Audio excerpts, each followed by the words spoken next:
Past perfect tense. What is the past perfect tense? Past perfect tense কেন use করবো? Why uses past perfect tense? না, what is the past perfect? Define past perfect. এরকম বিভিন্ন question হতে পারে।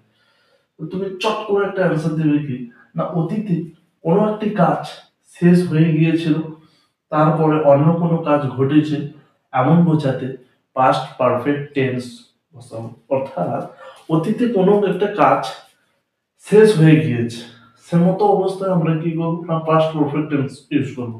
যার কিছু লেজ আছে, যেমন করেছিলাম, খেয়েছিল, গিয়েছিল, দেখেছিলাম, এই সমস্ত আরো অনেক হতে পারে।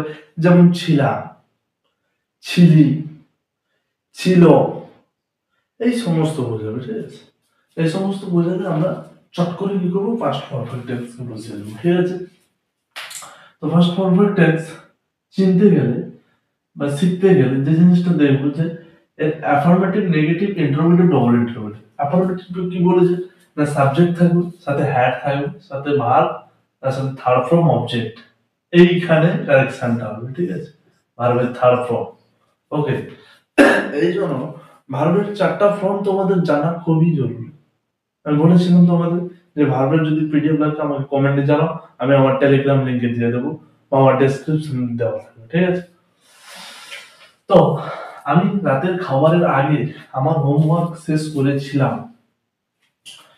তাহলে কি হবে না, I had finished I had finished my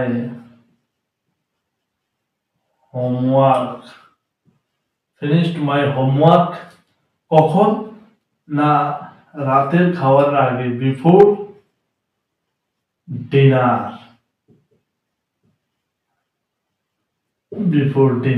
ওকে, বৃষ্টি হওয়ার আগে সে স্কুলে গিয়েছিল, তাহলে হি কি হবে না, হি হ্যাড। গোয়ের থার্ড ফর্ম হচ্ছে gone.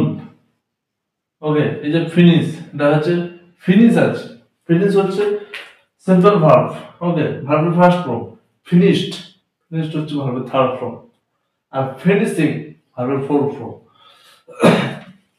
He had gone, go went gone, went হচ্ছে সেকেন্ড ফর্ম, গোন হচ্ছে third form.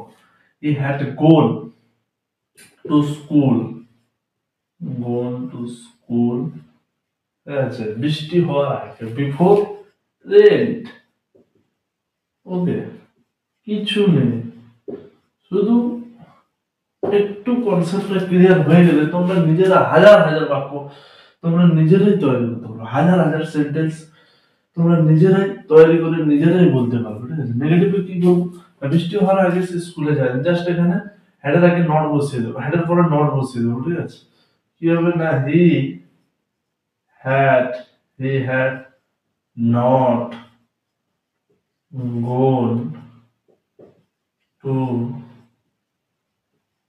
school before rain। সূর্যাস্তের আগে তারা ফুটবল খেলেনি, তাহলে কি হবে বলো না, তারা they had not ভার্বের third form played, third form বলেছে প্লেড ফুটবল, কি না ফুটবল খেলেন। কখন খেলেন, সূর্যাস্তের আগে, বিফোর, সূর্যাস্ত মানে সানসেট, বুঝতে পেরেছো? they had not played football before sunset। Interrogative, had subject verb third form plus object, verb third form। সে কি বৃষ্টি হওয়ার আগে স্কুলে গিয়েছিল, জিজ্ঞেস করছে কাউকে, সে কি বৃষ্টি হওয়ার আগে স্কুলে গিয়েছিল, তাহলে কি হবে না, ডাইরেক্ট হ্যাড বসিয়ে দাও, হ্যাডের পরে দেখবো যে সাবজেক্টে কি আছে, সিঙ্গুলার আছে, তাহলে হি বসাবো, তারপরে ভার্ব খুঁজবো, ভার্ব কোনটা না, যাওয়া, had he gone, third form বলেছে go, had he gone to school, কোথায় না, to school before rent, before rent question mark. কি জন্য শুধু এই হ্যাডটাকে আগে নিয়ে চলে এসেছে, হয়ে গেল ইন্টারোগেটিভ সেন্টেন্স, কোশ্চেন করা হয়ে গেল। তাহলে কি সূর্যাস্তের আগে ফুটবল খেলছিল? Had they had they played football, played football, had they played football সূর্যাস্তের আগে, before sunset, before sunset। Double interrogative, double interrogative কি না, WH1 সাথে হ্যাড, তাতে সাবজেক্ট আর verb third form plus object. সব সময় বলেছে যে WH ওয়ার্ড এর পরে কখনো ডাইরেক্ট সাবজেক্ট আসবে না, আগে হেল্পিং ভার্ব আসবে তারপরে সাবজেক্ট। তুমি রাতের খাওয়ার আগে কি করেছিল, হোয়াট, কি করেছিল রাতের খাওয়ার আগে কি করেছিল, না what you, what you, what you আসবে না। আমি বলেছি আজকে হেল্পিং ভার্ব একটা নিয়ে আসতো, what had you, what had you, আচ্ছা হোয়াট হ্যাড ইউ কি করেছিলে, বিফোর ডিনার কি করেছিলে, ডু, ডু এর third form done, done before dinner. বৃষ্টি হওয়ার আগে সে কোথায় গিয়েছিল, বৃষ্টি হওয়ার আগে সে কোথায় গিয়েছিল, হয় হ্যাঁ হ্যাঁ, তারপর কি আসবে না হ্যাট, আর হ্যাট কি বলেছে সে, হি, কোথায় গিয়েছিল গোন, গিয়েছিল গো, গোন বৃষ্টি হওয়ার আগে, before rent. What had you done? What had you done before dinner? ঠিক আছে, What had you done before dinner? Where had you gone before rain? বৃষ্টি হওয়ার আগে সে কোথায় গিয়েছিল, এইভাবে বোঝাবে ডবল ইন্টারোগেটিভ। ঠিক আছে ভাই, বুঝতে পেরেছি, বুঝতে পেরেছো সবাই? এবারে তোমাদের বলেছিলাম যে বোনাস টিপ তোমাদের দেবো ভিডিও লাস্ট।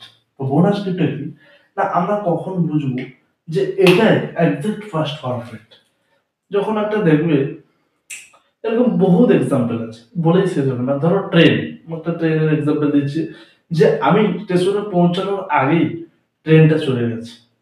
আরো হতে পারে ক্লাসরুম, আমি ক্লাসে যাওয়ার আগেই বা আমি ক্লাসে ঢোকার আগেই স্যার পড়ানো আরম্ভ করে দিয়েছিল। আরো হতে পারে ইটিং, খাওয়া, আমি বাড়ি পৌঁছানোর আগেই আমার ভাই সব খাবার খেয়ে নিয়েছিল। এরকম ঘটে না জীবনে, তোমার রিয়েল লাইফের এক্সাম্পল বলছি। ঠিক আছে, এগুলো মনে রাখবে, কোনোদিনই ভুলবে না পাস্ট পারফেক্ট। তারপরে ফোন, আমি ফোন করার আগেই সে ঘুমিয়ে পড়েছিল। ঠিক আছে, এইভাবে এইভাবে মনে রাখবে, কোনোদিনই পাস্ট পারফেক্ট ভুলবে না। তো গাইস আজকে এখানেই শেষ। যদি ভিডিওটা ভালো লাগে তবে একটা like and subscribe and share করে দাও, যাতে তোমার বন্ধু বান্ধব শিখতে পারে।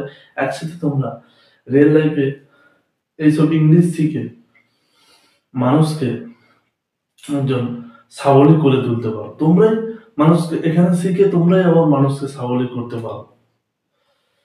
তাই তোমাদের বন্ধু বান্ধবকে শেয়ার করে দাও। এবং এর পরের ভিডিওটা যেটা নিয়ে আসবো সেটা হচ্ছে পাস্ট পারফেক্ট কন্টিনিউয়াস টেন্স। এটা এর সিজু ভাই শিখে নিয়েছি, এরপরে এর ছোট ভাই শিখবো, মানে অতীতের ছোট ভাই।